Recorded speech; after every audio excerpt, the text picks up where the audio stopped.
Gary crouched down, retrieving his pocket knife and using it to gingerly cut the bonds around her wrists and ankles. He was careful not to put hands on her any more than was necessary. With her hands free, she ripped the blindfold off and stared at him, eyes wide with fear and pain. He reached to his neck for his shemagh, but when he pulled it away, the familiar checked pattern was gone, replaced with a floral design. And as it folded out, he realized it wasn't a shemagh, but a sundress. Yeah, he could definitely get used to this goddess thing. He held it out to her. Here you go, some clothes. I think there might be a pair of shoes around here somewhere as well. He turned, hopeful, and was not disappointed. A pair of small combat boots, or about the right size for the girl, was sitting there, right where there had been nothing a moment before. He grabbed them and passed them to the girl, keeping his head turned away. Tell me when you're dressed, he said. After a few moments of rustling, he heard her say, Okay, again, this time a little more confidently. He looked back. She had wiped her face with her dirty hands, leaving streaks of blood, eye makeup, and grime behind. The dress and boots both fit her perfectly, and the top of the dress was cut high and wide for modesty. Perfect. Okay, darling, what I want you to do is stay behind me. You see that little handle on the back of my armor? You grab that handle and you hang on as best you can. We're not walking, we're shuffling our way out, so try not to trip us up, all right? He peered at her eyes, hoping she was keeping it together enough to understand his instructions. She nodded, then, without warning, threw herself on the body next to her. She shrieked at the top of her lungs as she hit it in the face over and over. Gary remained crouched, waiting for her to get it out of her system and watching the door he'd come in. When her yells faded into sobbing, he turned and handed her his sidearm. Go ahead. Give him a pop or two. She looked at the gun like she had no idea what it was for a moment, and then recognition dawned. She snatched it out of his hands, pointed it at the body's face, and squeezed the trigger. You gotta release the safety, Kay, Gary said, gently reaching over and unsafing the gun for her. This was not something he would normally have done with a rescued hostage, but he got the distinct feeling that she needed this. A little bit of a Hellcat, this one.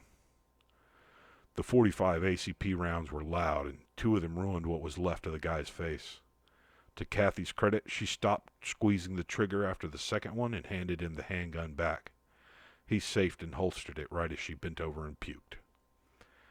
Gary resisted the urge to hold her hair back and rub her back, reminding him that a man putting hands on her right now would be highly counterproductive. Instead, he patiently waited while she recovered.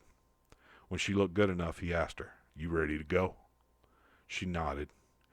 Gary turned and indicated the handle on his back. When he felt the slight tug on it, he began to move. He shuffled his feet, barely lifting them off the floor, hoping she was paying attention and wouldn't trip him. He kept his rifle up and his head on a swivel, but nothing happened until they made it back to the room they'd first appeared in.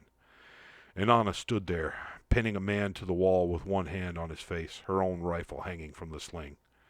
Good to go? She asked. Gary nodded. Kathy, this is Anna, my partner. Anna, this is Kathy, our principal. We're taking her with us, Inanna said. Wait, what? Gary objected. This girl needed to go home and get therapy. This one, Inanna shook her hand, causing the fellow she was holding up to squeal, told me that Nick was instructed to sacrifice her after a few hours, but he just recently left to ask for permission to keep her. If we send her home, he's going to go after her. Nick grew up obsessed with her mother and recently transferred that obsession to Kathy, so she's coming with us. Listen, Anna, I don't think that's such a good idea, Gary began, but Inanna cut him off. Gary, consider to whom you're speaking. I can help her, and so can Sarissa. Hell, Jerry will be a breath of fresh air to her after what she's been through.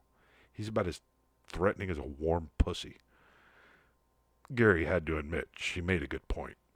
Are you sure? He asked. Yes, absolutely. Kathy, you're going to need to come with us for a while to keep you safe. We're going on an adventure, but I promise it'll be safer than going home. What about my mom? Kathy asked.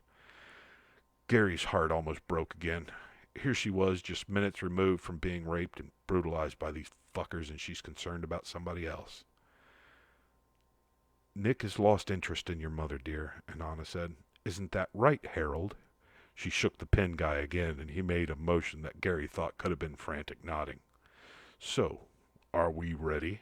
Gary looked at Kathy. She seemed uncertain, but she nodded. Gary turned back to Inanna and nodded himself. I reckon we is. Inanna shoved against Harold's face, and his head cracked like an egg, throwing gore everywhere. But when she lowered her hand, it was completely clean. Good. Now let's go finish shopping. The end.